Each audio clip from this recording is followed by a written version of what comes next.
U-10S uthi usecikeke ngenye-ke indlela njengoba-ke ethi kudala akuthulela lokhu okwenzakalayo emndenini wakhe nakuyena nje ngqo.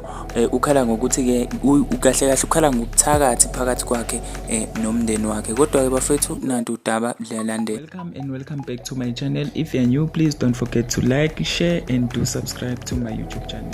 U-10S uyakhala ngumndeni wakhe kahle kahle, ukhala nange-depression asenayo ngenxa yefamily yakhe-ke. Uthi-ke kuningi-ke osekulidelwe lana, kodwa kakhulukazi-ke ubuthakathi akhala ngabo okuthi-ke umndeni wakhe-ke umlandelela ngabo. Uthi-ke nogogo wakhe waze wambalekisa kudala nje kusukela-ke esakhona ugogo wakhe-ke emhlabeni, wayomhlalisa kwenye indawo ngoba-ke ezama ukuthi avikele impilo yakhe. Sometimes uthi akazizwa kahle, uzwa ngathi-ke uwumuntu nje ongaphili kwasanhlobo. Bafowethu, maningi ama-comments-ke aye afakwa-ke noma-ke alandela-ke kule nkulumo-ke epostwe uyena-ke u-10S laphayana-ke ey'nkundleni zokuxhumana.